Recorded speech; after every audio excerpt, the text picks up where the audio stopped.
Assalamualaikum warahmatullahi wabarakatuh, anak-anak Bunda yang soleh dan solehah. Baik, pada kali ini Bunda akan membahas materi yaitu pada tema 7 dengan judul kebersamaan, yaitu pada subtema 1 pembelajaran 1 sampai dengan 6 dengan judul kebersamaan di rumah. Kira-kira apa saja ya materi pada hari ini? Materi yang akan Bunda bahas yaitu yang pertama ada kebersamaan, kedua hidup rukun, ketiga pecahan, keempat kegiatan ibadah menurut agama, dan yang terakhir adalah alat musik ritmis.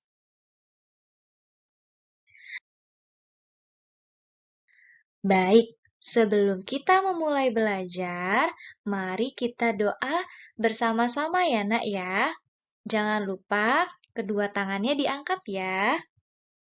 Bismillahirrahmanirrahim. Raditu billahi rabba wa bil islami dina wa bi muhammadin nabiyya wa rasula rabbi zidni ilman warzuqni fahma. Amin.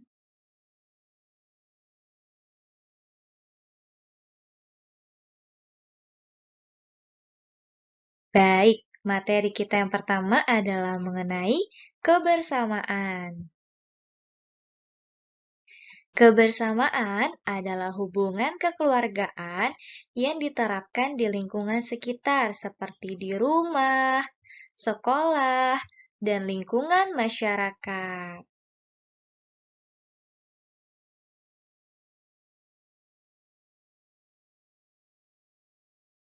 Lalu selanjutnya adalah hidup rukun.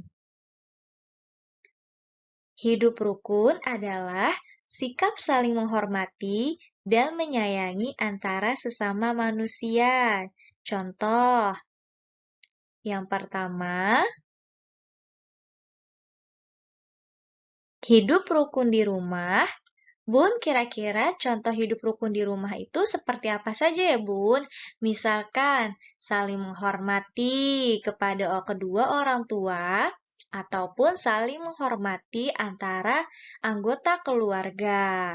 Lalu yang kedua, saling membantu dan bekerja sama dalam melakukan kegiatan rumah.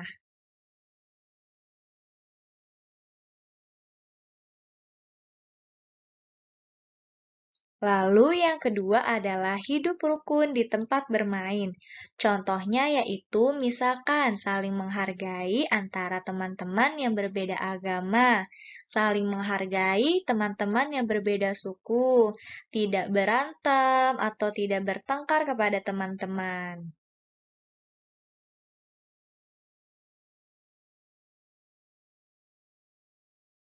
Lalu yang ketiga adalah hidup rukun di sekolah. Contohnya apa sih Bunda? Misalkan saling bermain bersama, saling mengerjakan piket bersama-sama, dan tidak pernah bertengkar dengan teman.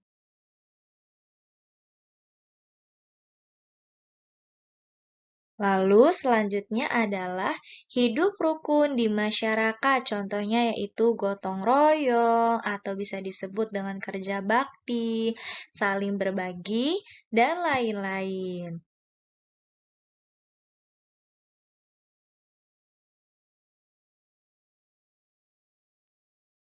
Lalu selanjutnya adalah pecahan.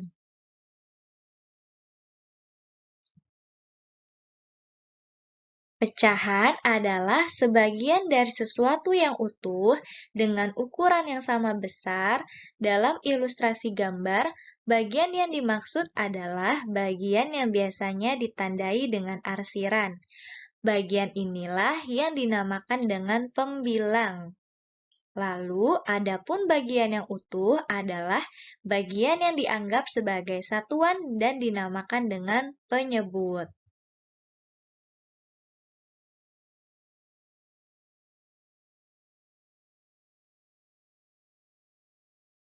Nah, di sini Bunda memiliki contoh pecahan. Pada gambar di samping dinyatakan bahwa nilai pecahannya adalah 1/4 atau bisa disebut juga dengan 1/4. Mengapa ya hasil bilangan pecahannya 1/4?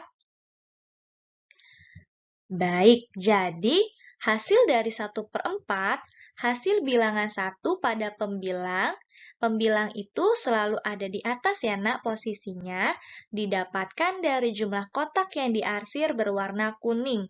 Jadi, yang diarsir atau diwarnai berwarna kuning itu disebut dengan pembilang.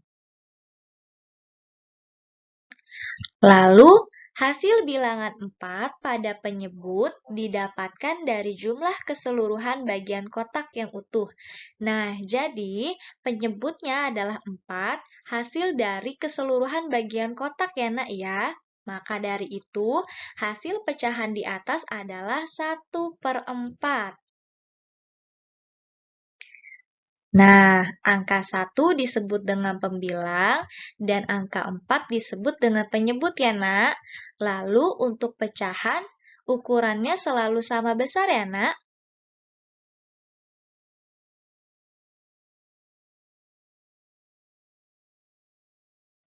Baik, selanjutnya adalah materi kegiatan ibadah menurut agama. Nah, pada gambar di samping merupakan tempat ibadah umat agama Islam yang disebut dengan masjid. Kegiatan ibadah yang dilaksanakan yaitu seperti sholat 5 waktu, mengaji, sholat Jumat, dan lain sebagainya.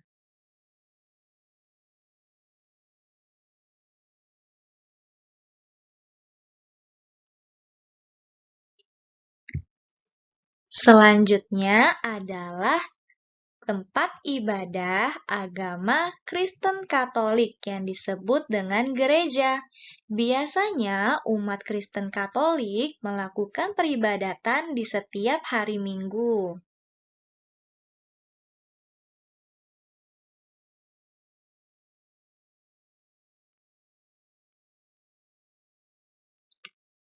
Nah, selanjutnya adalah tempat ibadah umat agama Kristen Protestan. Tempatnya sama dengan Kristen Katolik yang disebut dengan gereja. Biasanya umat Kristen Protestan juga sama dengan umat Kristen Katolik, peribadatannya dilakukan di setiap hari Minggu.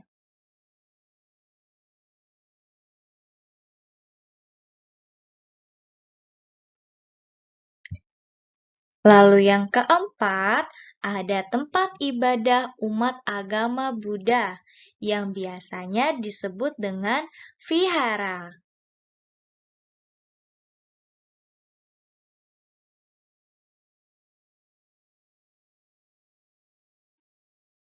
Lalu selanjutnya adalah tempat ibadah umat agama Hindu yang disebut dengan pura.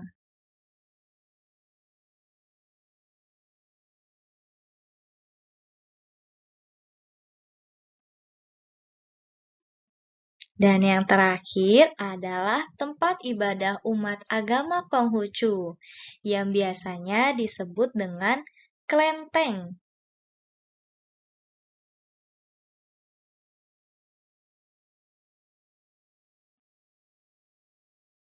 Baik, sekarang kita membahas mengenai alat musik ritmis. Alat musik ritmis merupakan alat musik yang tidak dapat membunyikan nada-nada tertentu, melainkan hanya dimainkan sebagai pengiring irama dan pengatur tempo lagu. Setiap alat musik ritmis punya bentuk dan cara memainkan yang berbeda. Ada alat musik ritmis yang dapat mengeluarkan suara saat dipukul, diguncang, atau digesek.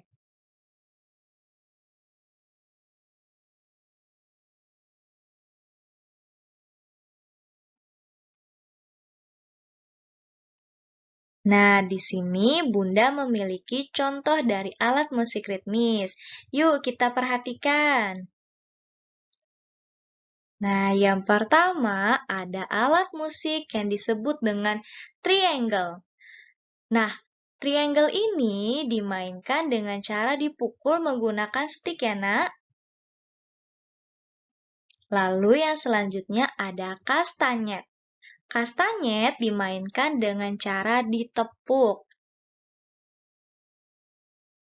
Lalu selanjutnya adalah alat musik tamborin.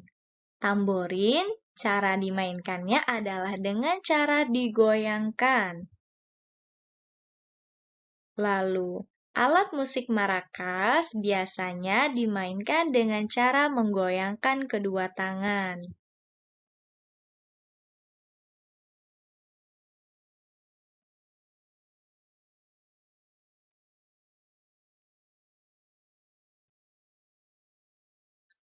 Lalu yang selanjutnya adalah alat musik rebana. Biasanya alat musik rebana ini dimainkan dengan menggunakan dipukul menggunakan tangan.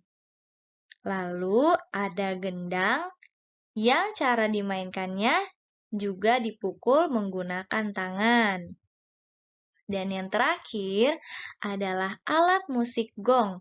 Alat musik gong dimainkan dengan cara dipukul menggunakan stick.